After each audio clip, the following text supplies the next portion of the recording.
اور وہاں بستی کے لوگ اپنی فصلوں میں سیراب کرتے ہیں اسی پانی سے۔ تب پھر دجال نے فرمایا، دجال نے ان لوگوں سے پوچھا کہ تم مجھے آخری نبی کے بارے میں بتاؤ۔ تو انہوں نے بولا کہ وہ مکہ سے ہجرت کر کے مدینہ پہنچ گئے ہیں۔ تو دجال نے پوچھا، کیا عرب کے لوگوں نے اس نبی سے جنگ کی ہے؟ تو ان لوگوں نے جواب دیا، ہاں کی ہے، اور جنگ کے دوران وہ لوگ ہار گئے ہیں اور ان سب لوگوں نے ان کی راہ قبول کر لی ہے۔ تب دجال کا جواب آیا کہ تم لوگوں نے صحیح کیا، تم عرب والوں نے صحیح کیا جو تم نے ان کی راہ قبول کر لی۔ اب میں تمہیں اپنے بارے میں بتاتا ہوں، میں دجال ہوں۔ اس نے کہا، وہ وقت قریب ہے جب مجھے یہاں سے نکلنے کی اجازت مل جائے گی، اور اس کے بعد میں 40 دن تک اس پوری زمین پر چکر لگاؤں گا، ہر ایک بستی، ہر ایک کونے میں جاؤں گا سوائے مکہ اور مدینہ کے، کیونکہ مجھے وہاں جانے کی اجازت نہیں ہے۔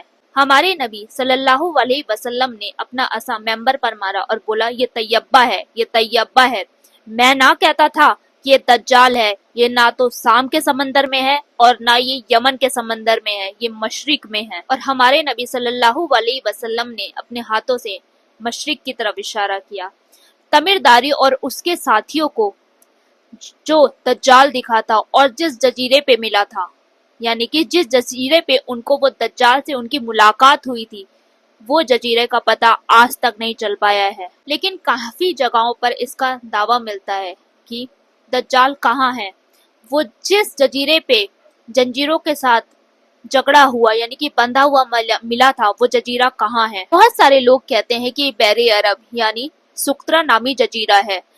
یہ جزیرہ یمن کے حصے میں آتا ہے اور یہ بہت عجیب و غریب جزیرہ ہے۔ اس جزیرے پر بہت الگ الگ طرح کی چیزیں ہیں اور یہ ساحل سے 400 کلومیٹر کی دوری پر ہے۔ اس جزیرے کے درخت، پرندے اور جانور اور جزیروں سے بہت ہی زیادہ الگ پائے جاتے ہیں، اور یہ بھی کہا جاتا ہے کہ اس جزیرے پہ ایک ڈریگن نام کا درخت ہے، جس درخت کا ارک لال رنگ کا ہے، یعنی جب آپ اسے دیکھیں گے تو ایسا لگے گا کہ اس میں سے خون نکل رہا ہے۔ اور اس جزیرے میں 700 طرح کے الگ الگ درخت اور جانور پائے جاتے ہیں۔ یہاں پر ایک ہوک ناپ کی گفا ہے۔ اس گفا کی لمبائی 3 میٹر ہے۔ پورے مشرق میں اتنی بڑی لمبائی والی گفا کوئی بھی نہیں ہے، اور آپ کو جیسا پتا ہے کہ ہمارے حدیثوں میں یہ لکھا گیا ہے کہ دجال مشرق سے آئے گا، اور وہ مشرق کی ایک ایسی جگہ میں چھپا ہوا ہے، وہ ایک ایسی جگہ پہ ہے جہاں سے وہ پورے مشرق کو نقصان پہنچا سکتا ہے۔ ایسی نشانی کو دیکھتے ہوئے، ایسی نشانی جو ہم دیکھ رہے ہیں اس کو دیکھتے ہوئے بولا جاتا ہے کہ یہ سقطرہ جزیرہ ہی دجال کا جزیرہ ہے۔ کچھ لوگوں کا کہنا ہے کہ اٹلانٹک سمندر کے اندر برموڈا ٹرائینگل دجال کا جزیرہ ہے۔ برموڈا ٹرائینگل کے پاس کوئی بھی کیمپس کام نہیں کرتا ہے اور یہاں سے آج تک کوئی بھی کشتی واپس نہیں آ پائی ہے۔ ایجپشن محقق اشد داؤد کے مطابق برموڈا ٹرائینگل کا ایک بہت بڑا حصہ دجال کے اندر ہے، اور اس نے ٹرائینگل شیپ کے بہت سارے قلعے بنا رکھے ہیں۔ دجال کے مطابق ایک دعویٰ عثمانی جیولوجسٹ پیری رئیس کی طرف سے بھی ہے۔ وہ کہتے ہیں پیری رئیس نے عثمانی خلافت کے دوران دنیا کا ایک میپ تیار کیا تھا، جس میپ میں انہوں نے ایک شکل دکھائی تھی جو مخلوق بہت عجیب و غریب دکھتی تھی، جو نہ تو جانور تھی نہ تو انسان۔ اس کا مطلب وہ آدھا جانور تھی اور آدھا انسان، جسے لوگوں نے دجال قرار پایا تھا۔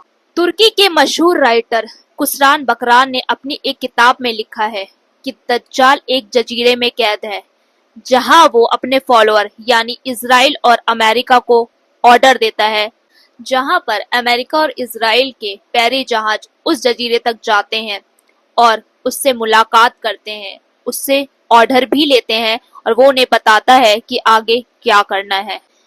دجال آخر کس جزیرے میں ہے، اس کا علم تو صرف اللہ تعالیٰ کو ہی ہے، پر ایک وقت ایسا آئے گا جب دجال اپنے جزیرے سے باہر نکل کے انسانی بستی میں آئے گا ضرور۔ اگر آپ دجال اور دجال کے فتنے سے بچنا چاہتے ہیں تو ہمارے نبی صلی اللہ علیہ وسلم نے فرمایا کہ جو انسان سورہ کاف کے پہلی 10 آیتوں کو اچھے سے پڑھ لے گا، وہ دجال اور دجال کے فتنے سے ہمیشہ محفوظ رہے گا، اور اللہ اس کی ہمیشہ حفاظت کریں گے۔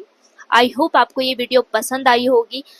ملتے ہیں نیکسٹ ویڈیو میں بہت ساری ویڈیوز لانے والی ہوں. میں نے ایک پروفٹ سیریز بھی سٹارٹ کی ہے, تو میرے چینل کو سبسکرائب کرنا نہ بھولیے تاکہ ہم اپنے اسلامک علم کو اور بڑھا سکیں. ویڈیو کو لائک ضرور کر دیجیے گا, کمنٹ میں اللہ ضرور لکھیے گا. تب تک کے لیے اللہ حافظ.